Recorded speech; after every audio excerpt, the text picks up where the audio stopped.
Buenos días, buenas tardes o buenas noches, dependiendo de la hora en la que estés viendo este video y haciendo la tarea.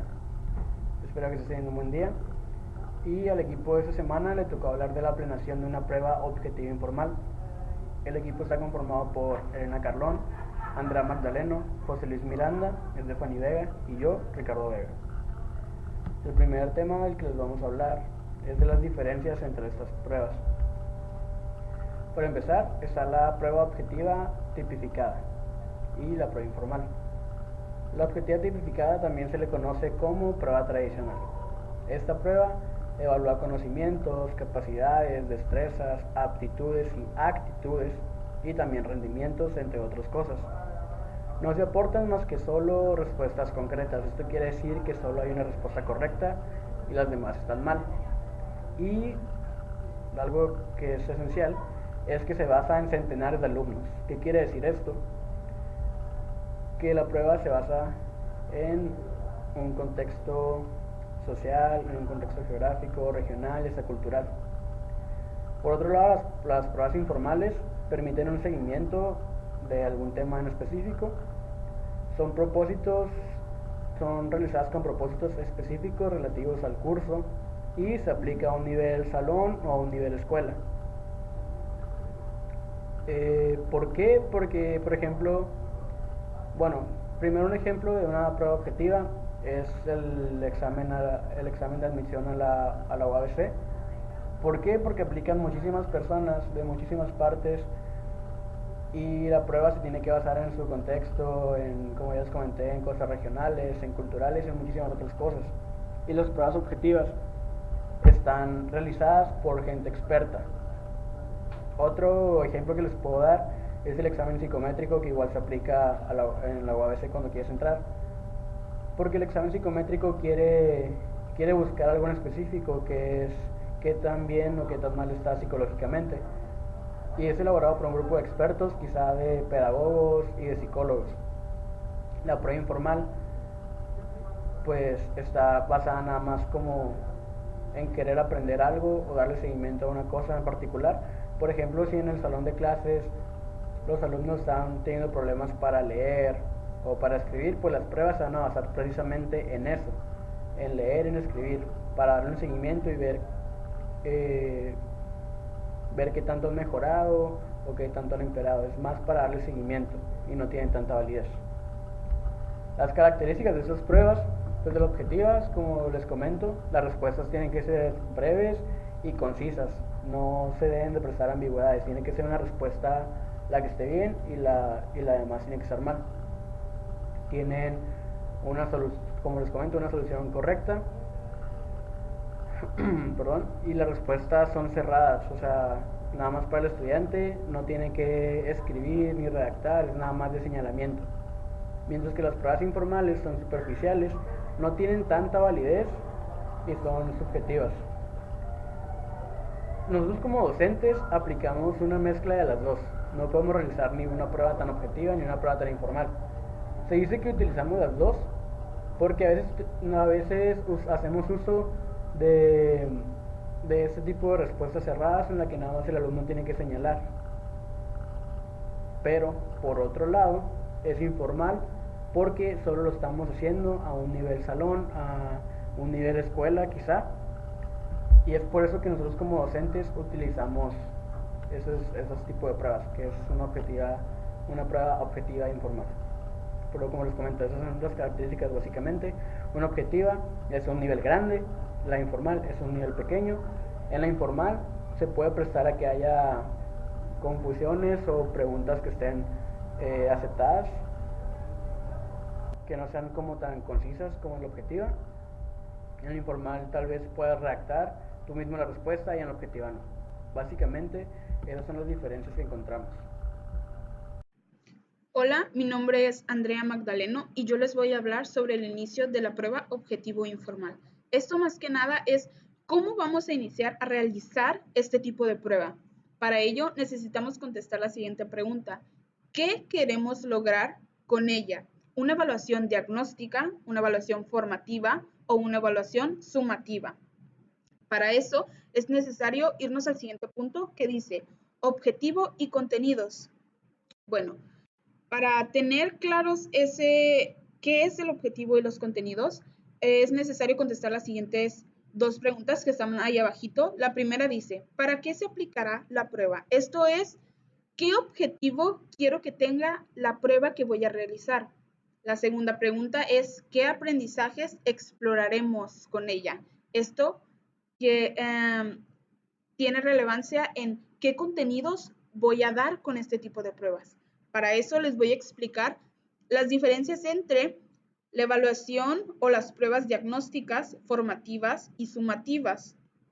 En primer punto, tenemos la evaluación diagnóstica. Esta nos ayuda a examinar o explorar qué aprendizajes tiene el alumno como antecedentes para un curso. Es decir, los aprendizajes o contenidos que el alumno ha ido adquiriendo conforme toda su educación, kinder, primaria, secundaria, preparatoria, universidad, etc. Esto le ayuda mucho al profesor, este tipo de evaluación le ayuda mucho al profesor porque proporciona un punto de partida para que el profesor empiece a dar la clase o el curso. Entonces, un ejemplo de este tipo de evaluación es este examen de la materia didáctica de la lengua. Entonces, aquí miramos preguntas de opción múltiple, preguntas abiertas y preguntas que no son sobre la materia, sino son personales. Entonces, eso le ayuda al profesor, a este tipo de exámenes, dependiendo de qué aprendizajes posee el alumno, desde ahí voy a tomar un punto de partida para iniciar la clase. La siguiente prueba es la formativa. Esta prueba, una disculpa, ayuda a explorar los aprendizajes y conocimientos que el profesor va suministrando en los alumnos con las experiencias, expuestas en el salón de clase. Es decir, el profesor realiza una actividad, realiza una exposición sobre un tema, no sé, tomemos el tema de la mística y la ascética de literatura española. Entonces, terminado el tema, el maestro realiza una prueba formativa. Aquí les tengo un ejemplo. Este es un ejemplo de prueba formativa. ¿Por qué? Porque se toman aspectos que se miró en el tema que el maestro explicó. Aquí está. El alumno va a contestar estas preguntas y conforme las respuestas que puso las va a buscar en la sopa de letras. Entonces, ahí va a tener un tipo de formación de prueba, perdón, formativa. Otro ejemplo es este. Es un cuadro comparativo en donde aquí están las características que el alumno debe poner y aquí se explaya diciendo los tipos de características o la información de las características. Un punto importante en este tipo de prueba es que orienta el proceso de enseñanza-aprendizaje de los alumnos aportando aportando ideas buenas, porque si los alumnos salen mal en la pregunta número 5, el maestro tiene la oportunidad de darse cuenta y decir, ok, ¿qué está pasando con mis alumnos? Vamos a retomar otra vez el tema para que les quede muy claro. Entonces, ese es el punto número 2 que dice ahí, orienta el proceso de enseñanza-aprendizaje para que los alumnos aprendan mejor. La última prueba es la sumativa. Voy a subir un poquito la pantallita para que alcancen a ver los puntos.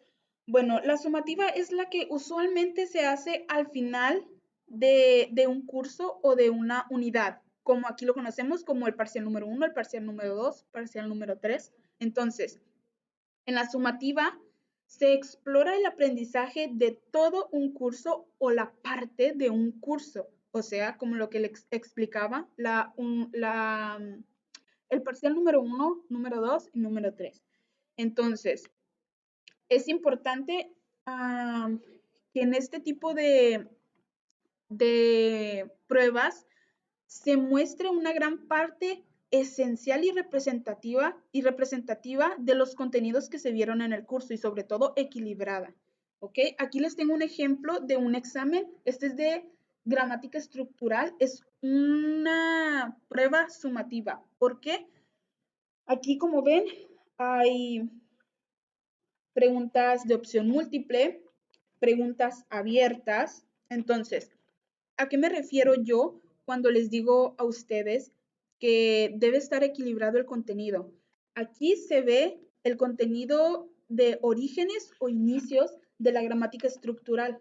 Aquí nos vamos ya a lo práctico, que son sustantivos adjetivos. Acá abajito nos vamos también igual a lo práctico de el sujeto y el predicado. Y por la parte de acá de atrás nos vamos con las categorías gramaticales. Entonces, todos los contenidos están muy bien equilibrados para que no haya más de uno y no haya menos del otro. A eso se refiere con que todo esté equilibrado, ¿ok?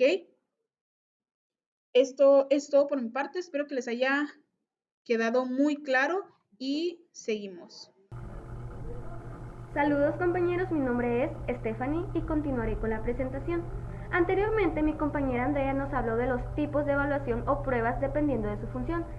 Ya sabemos que la diagnóstica es aquella que se aplica al inicio de una asignatura de un semestre para saber con qué conocimientos previos vienen nuestros alumnos y si detectamos algún área de oportunidad en un tema que no está como muy bien dominado por los estudiantes, poder tomar las medidas adecuadas e implementarlas durante el semestre para que los resultados sean favorecedores.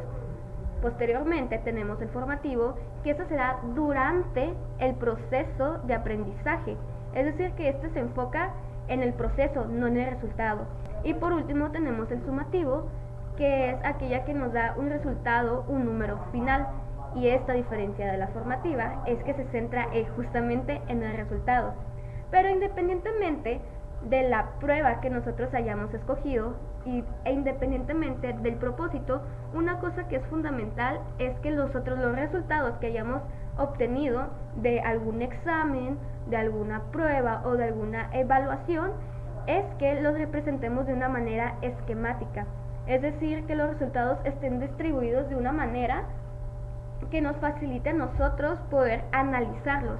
Además, esta representación esquemática de la distribución de los resultados nos va a permitir dejar afuera las subjetividades, porque nosotros como docentes o en general como alumnos tenemos que tener cierta simpatía por algún tema sobre otro. En lo personal, a mí me gustan más los temas, en cuestión de literatura, me gustan más los temas que tienen que ver con el género narrativo al género lírico. Entonces, tenemos que la representación esquemática consta de una relación, y esta relación es el tema, el objetivo o las conductas que nosotros vamos a evaluar. Es importante entender la diferencia de lo que mencioné anteriormente. Independientemente de la función de la prueba, todas van a tener este elemento, que es que vamos a seleccionar qué temas, qué objetivos o qué conductas vamos a evaluar a los alumnos, ya sea en una evaluación diagnóstica, en una evaluación formativa o en una evaluación sumativa. Después de eso, lo que sigue es un porcentaje, y aquí dice que este porcentaje se va a determinar dependiendo de la importancia o la jerarquía. Es decir, que van a haber temas más importantes que otros. Tal vez un tema se trata sobre realizar un ensayo o que tenga como objetivo realizar un ensayo, mientras que otro tema simplemente tenga objetivo leer algún texto. ¿Y cómo nosotros como futuros docentes o como docentes ya vamos a determinar este porcentaje? Este porcentaje lo determinaremos mediante un acuerdo o un consenso grupal, justamente para evitar lo que mencioné anteriormente, de que el aprecio, la simpatía o el apego por un tema sobre otro vaya a determinar como el porcentaje. Es decir, vuelvo al ejemplo de literatura, vamos a hablar acerca de los géneros literarios, y en los géneros literarios tenemos al género lírico, al género narrativo y al género dramático. Tal vez para cuestiones del propósito del curso, el que más importa es el género narrativo, ya que no sé, como trabajo final van a leer una novela y van a hacer un análisis de dicha novela. Bien, pero yo tengo un gusto mayor por el género dramático. ¿Qué va a pasar? Que yo, por mi gusto ante ese tema, voy a querer darle o voy a querer otorgarle un porcentaje mayor al género dramático que al género narrativo. Y es por eso que se recomienda que se haga una reunión con varios profesores o con varios expertos en la temática para que ellos puedan determinar a través de un análisis qué tema tiene más relevancia para cumplir con los objetivos de la asignatura o de la unidad. Aquí podemos observar una tabla que está en la página 25. Y en esta tabla tenemos como ejemplo la asignatura de metodología de la ciencia y es el capítulo de hipótesis científica. Aquí podemos ver que son 10 temas y que al primer tema se le dio un porcentaje de 6%, que es reconocimiento de los pasos del método científico. Y así vemos, ¿no?, como en la columna derecha están determinados los porcentajes. Y podemos observar nosotros que el número 7 es el que tiene mayor porcentaje ante los demás. Y esto quiere decir que en dicha junta los profesores o los expertos en el tema determinaron que era lo más importante. Ahora bien, ya nosotros seleccionamos qué temas, nosotros seleccionamos en qué momento. Ahora viene la hora de aplicar el examen o la prueba. Y uno de los aspectos más importantes es saber la cantidad de reactivos que vamos a tener. El autor nos comenta que para poder saber qué número de preguntas vamos a realizar en esta prueba o en esta evaluación, es que nos fijemos en los contenidos. Y por los contenidos se refiere a lo que he mencionado anteriormente, es dependiendo el tema, las conductas o los objetivos, porque pueden ver temas demasiado extensos. Entonces, a temas con mayor extensión, el número de preguntas va a ser más grande. Lo siguiente que nosotros tenemos que tomar en cuenta es el tiempo. Aquí dice que es de clase, de preparación, etc. Sabemos que actualmente no todas las escuelas se manejan como en nuestra facultad. Nosotros tenemos en la mayoría de las clases asignaturas de 2 horas. Sin embargo, en las secundarias y en las preparatorias sus clases son de 1 hora. Así que al momento de nosotros estar elaborando nuestra prueba y estar determinando la cantidad de reactivos, es importante y es fundamental que sepamos con cuánto tiempo disponemos para que el alumno pueda resolver esta prueba. Asimismo, también dentro del tiempo, suponiendo que tenemos solamente 1 hora para aplicar la prueba y para que los alumnos la resuelvan, tenemos que considerar la preparación. Por preparación se refiere a cuánto tiempo aproximadamente vamos a tardar en dar las instrucciones, en que los alumnos se acomoden. Esto varía entre 5 o 10 minutos. Y por último tenemos las condiciones, y aquí dicen físicas y psicológicas, es decir, qué condiciones contamos dentro del salón de clases. Puede que nosotros contemos con algunos mesabancos, pero sabemos que nuestro grupo es numeroso y que siempre faltan mesabancos para esta clase o para este grupo. Nosotros tenemos que estar al tanto y previamente buscar los elementos que necesitamos, es decir, los mesabancos. Y las condiciones psicológicas es no crear como un ambiente estresante para los alumnos.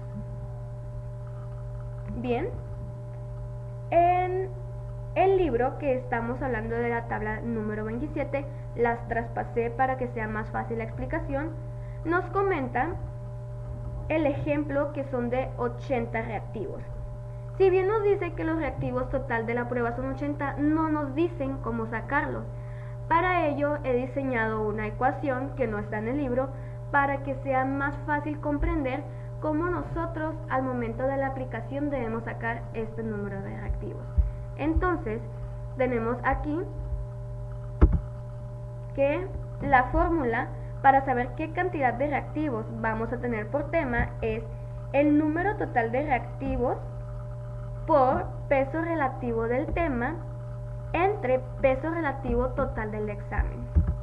Es decir, que nuestro número total de reactivos es de 80.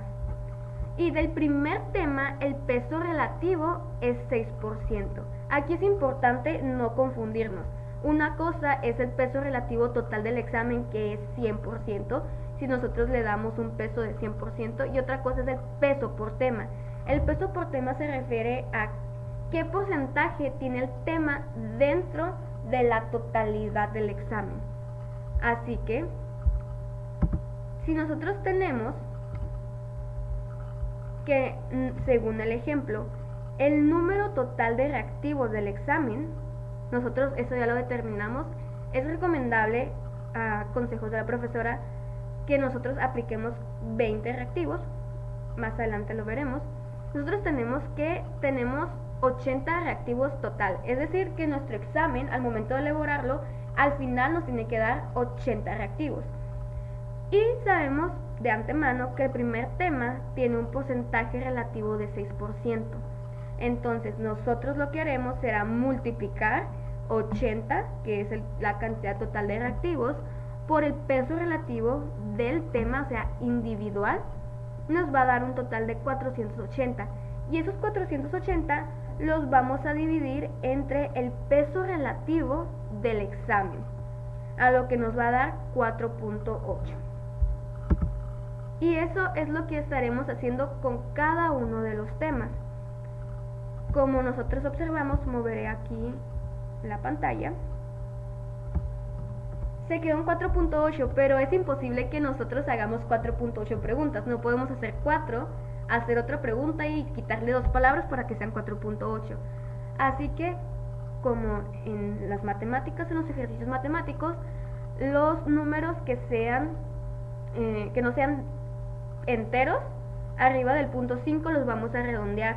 Y si son del punto 5 para abajo, pues los vamos a dejar en 4. En este caso, al ser 4.8, lo vamos a redondear a 5. Entonces, nosotros tenemos que nuestro número de reactivos es 4.8 y al redondearlo es 5. Y así nos iremos con cada uno de los temas. Es decir, lo regresaré. Si nuestro peso relativo del segundo tema es 10, lo multiplicaremos por la cantidad de reactivos totales, que como dijimos son 80, y lo dividiremos entre 100, tendremos como resultado 8. Y así lo haremos con cada uno de los temas. En el siguiente caso nos va a dar el mismo resultado porque es 10. Evaluando un poco más aquí, por ejemplo, el caso del número 7, que es el tema que, de acuerdo a la Junta, se determinó que era más importante, por lo tanto su porcentaje era mayor. Lo que se hizo para sacar el número de reactivos fue multiplicar 20 por 80 y dividirlo entre 100. Así tuvimos que 16 son la cantidad de reactivos que tendrá. Como podemos ver, entre mayor peso relativo, mayor cantidad de preguntas habrá. Hola, ¿qué tal? Mi nombre es José Luis Miranda y continuaré explicando los elementos de la representación esquemática para la prueba de evaluación que estamos presentando. A continuación, los elementos, está el número de objetivos de aprendizaje. Estos corresponden dentro del margen, como vemos en el ejemplo del tema 1, a la cifra de enteros, que son 5. Nosotros sabemos que dentro de esos 5 reactivos que tendremos, 2 son objetivos de aprendizaje, solamente 2 de esos 5. Y esos 2 los ubicamos dentro de los siguientes cuadros. Esos elementos, como la representación de taxonomía que más manejamos y que venimos manejando desde los primeros semestres, es la de Bloom, pues de ahí sacaremos los elementos de niveles de cognición. Como sabemos, están conocimiento, comprensión, aplicación, análisis, síntesis y evaluación. Esos 2 elementos de objetivos de aprendizaje que están dentro de los 5 reactivos de cifras a enteros, los ubicamos 2 de 5 estarán en conocimiento. Este ejemplo es el mismo que viene en el contenido que nos proporcionó la profesora. Entonces, el ejemplo número 2, tenemos 8 cifras de enteros y de esas 8 solamente 4 son objetivos de aprendizaje. El ejemplo los dividiremos uno en el nivel de conocimiento que serían 2 de 4, y los siguientes 2 en comprensión. El ejemplo 3, también que son 4 objetivos de aprendizaje dentro de los 8 reactivos, manejaremos 1 en el nivel de conocimiento, 1 en el nivel de comprensión y 2 en la aplicación. Para presentar el esquema que corresponde a la meta 2.1, hay que tipificar qué son los aprendizajes esperados y qué son los temas y subtemas, también conocidos como contenidos, que son los dos primeros elementos que se presentarán en el esquema de la meta 2.1. Según el nuevo modelo educativo, un aprendizaje esperado es el dominio de un conocimiento, una habilidad, una actitud o un valor.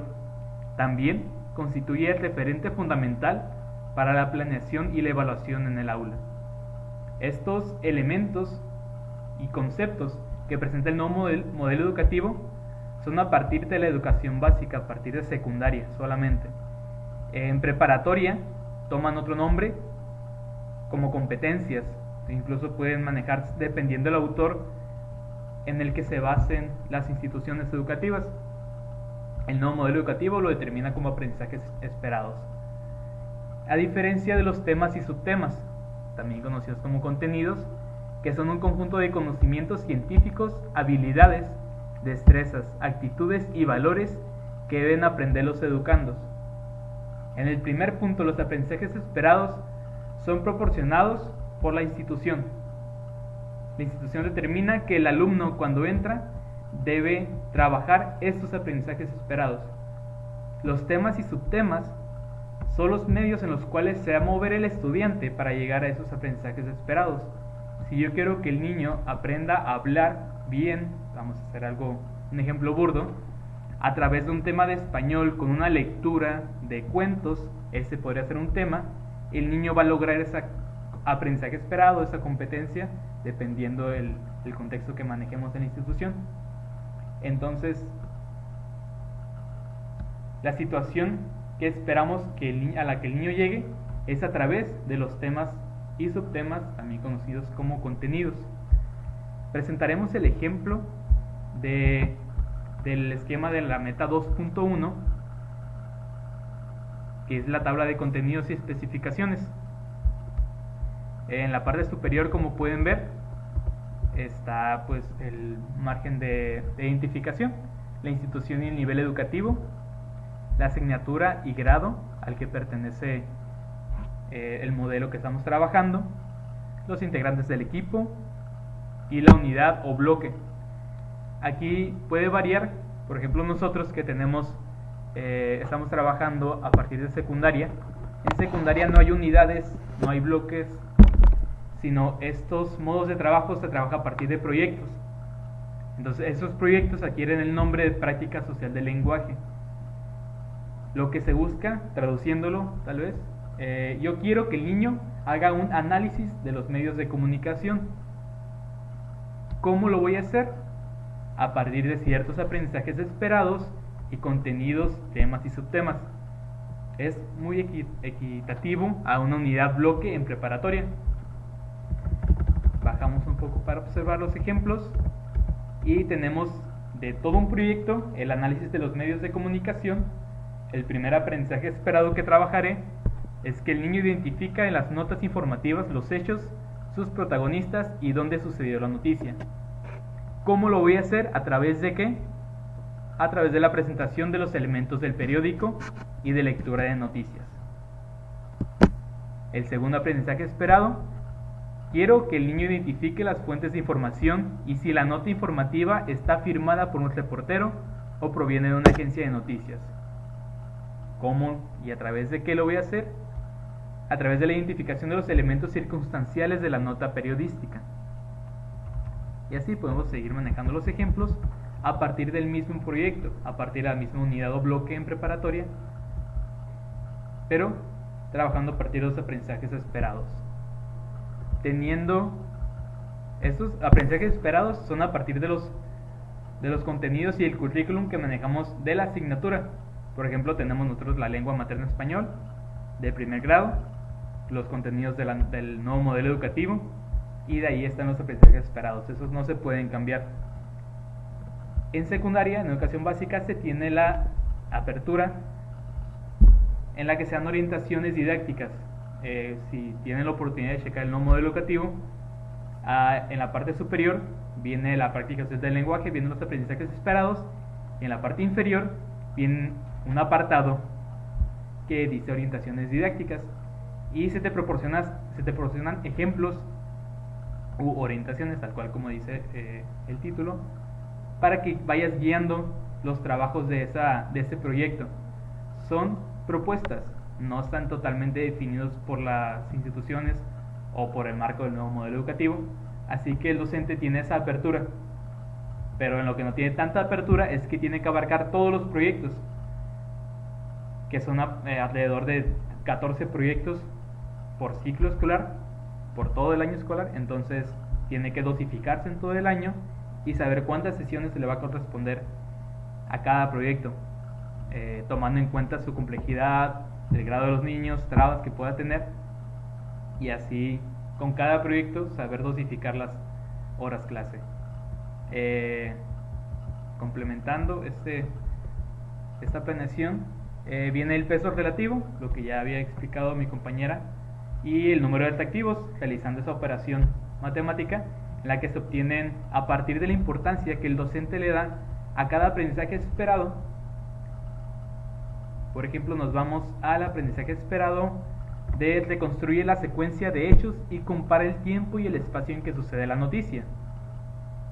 ¿A través de qué tema? De la redacción de una nota periodística. Como en este aprendizaje el educando va a realizar una actividad que requiere de más empeño, le dotamos de la importancia de un 25%. Esto equivale, realizando la operación, a 5 reactivos netos de la evaluación. Y así podemos irnos con el último aprendizaje esperado. Vemos que le dimos una ponderación del 10%. Eso equivale a 2 reactivos netos de 20. Y así con cada uno, con cada aprendizaje esperado, dotándolo de una importancia dentro del 100% del peso relativo.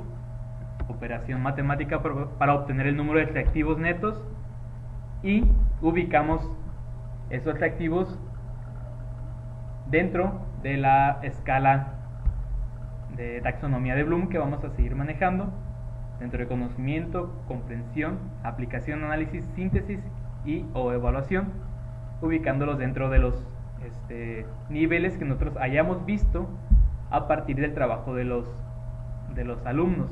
No podemos colocar todos los reactivos dentro de un nivel de síntesis o evaluación, niveles altos, si nosotros vemos que los alumnos pues les costó trabajo realizar o presentar esas actividades para cumplir con el aprendizaje esperado. Hay que también ser empáticos, se podría utilizar ese término, para entender a qué nivel están trabajando los niños. No es malo, no es bueno, simplemente es lo que se tiene que trabajar. Y bueno, más adelante también para la realización de la meta, tenemos el tipo de reactivo, que viene dentro de los siguientes temas del contenido que nos proporcionó la docente sobre los tipos de reactivos. Pues no me detendré mucho porque es lo que abarcará el siguiente equipo. Pues tenemos reactivos de completamiento, reactivos de localización, completamiento para realizar una prueba dentro de estos dos aprendizajes esperados, hacerlos dentro de una misma secuencia de reactivos. Reactivos de opción múltiple, enfocados en propósitos, realizamos la misma estrategia, juntamos esos dos aprendizajes esperados, otra opción múltiple pero ahora de diferencias, y una jerarquización y una localización de reactivos, así ya completando nuestra prueba de 20 reactivos con, como podemos ver, 8 reactivos ubicados en el nivel de análisis, 4 en el de aplicación, 4 en la comprensión y 4 en conocimiento. Hola, buenas noches. Mi nombre es Elena y voy a continuar con la exposición. Lo que mi compañero José Luis le comentó en las diapositivas pasadas era sobre la tabla de contenidos y él tomó información de aquí que viene siendo de secundaria. Dice, ámbito, participación social, práctica social del lenguaje, análisis de los medios de comunicación. Aquí vienen los aprendizajes esperados, que son varios, como pueden ver. Dice, identifican las notas informativas, los hechos, sus protagonistas y dónde sucedió la noticia. Identifica las fuentes de información y si la nota informativa está firmada por un reportero o proviene de una gran agencia de noticias. Comenta con sus compañeros de grupo las noticias que dieron origen a notas informativas y su recurso social. Como ven, también viene la orientación didáctica. Los medios de comunicación impresos, electrónicos y digitales tienen diferentes líneas editoriales y por lo tanto le dan un tratamiento diferente a un mismo hecho noticioso. El propósito de esta práctica social del lenguaje es que los estudiantes reflexionen al respecto mediante el seguimiento de una noticia en diferentes medios para favorecer una actitud crítica ante lo que leen y escuchan. Dice, la tabla de contenidos y especificaciones sirve para obtener los resultados de los avances y tener el nivel de cada uno de los estudiantes. Indica cómo deben quedar representadas las distintas áreas proporcionalmente en relación al número total de reactivos, como también el nivel de comprensión, aplicación y análisis de cada uno. Conclusión. Concluyendo con el tema, las pruebas objetivas son tareas o actividades que ya estructuradas piden al alumno poca elaboración en su respuesta. Constituye un instrumento idóneo para evaluar los objetivos de aprendizaje, conocimientos, comprensión, aplicación y análisis. El propósito de esta prueba lo podemos definir con el por qué y el para qué se desea obtener información del aprovechamiento del alumno. Esto ha sido todo por nuestra parte.